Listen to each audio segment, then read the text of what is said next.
Da je park vojaške zgodovine poln dragocenih eksponatov, vidimo že na samem vhodu, kjer nas pričaka srednji bojni tank Sherman. V nekdanjo Jugoslavijo je prišel v okviru ameriške vojaške pomoči, kar 599 so jih pripeljali. A park ne hrani le tankovske artiljerijske zbirke. V objektu komanda so v 2 nadstropjih temeljito prikazali večstoletno vojaško dediščino tega območja. Prav v teh dneh pa so postavili tudi razstavo 390 kipcev vojakov na slovenskih tleh, vse od 1. do 21. stoletja. Zaradi velikega strateškega pomena tega območja so se tukaj skozi celo zgodovino selila ljudstva, premikale vojske in malo kakšna stvar tako ilustrira to zadevo kot ravno bogastvo uniform.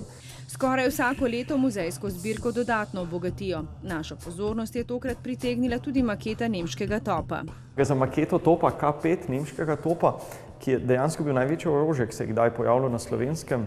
Šlo je za tak gromozanski železniški top, ki so ga vse od novembra 1944. leta do konca vojne imeli Nemci tukaj ob sami Pivki, torej v Košanskem tunelu. Top je imel domet več kot 150 km, težak pa je bil kar 218 ton. Nemci so ga po koncu vojne neuspešno poskušali umakniti proti severu, pot naj bi končal nekje v Furlaniji. Eden od domačinov je pred časom v muzej prinesel polnili za top. Do nedavnega naj bi v njiju hranili celo žito. Sicer pa je muzej v zadnjih letih najbolj znan po podmornici P913. Podmornica P913 je zagotovo še zmeraj najpomembnejši, najbolj interesanten eksponat tukaj v parku vojaške zgodovine. Interes za obisk njene notranjosti ne preneha. Zdaj je odprta že za obiskovalce praktično že 2 leti in v tem obdobju se je v njej zvrstilo kar lepo število obiskovalcev. Na ploščadi so poleg podmornice parkirali nedavno obnovljen reaktivni lovski bombnik F-84 Thunderjet, tudi del nekdanje ameriške vojaške pomoči.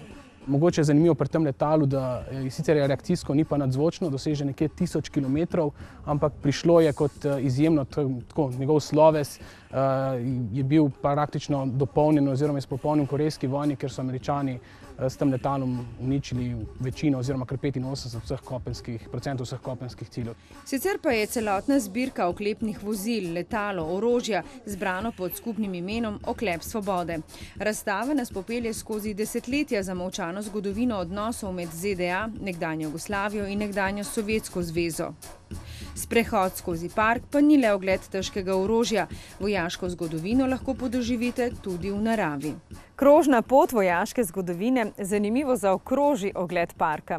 Tu si lahko ogledate podzemne utrdbe Alpskega zidu, od tu, s Primoža, pa je tudi zanimiv razgled na celotno Pivško kotlino.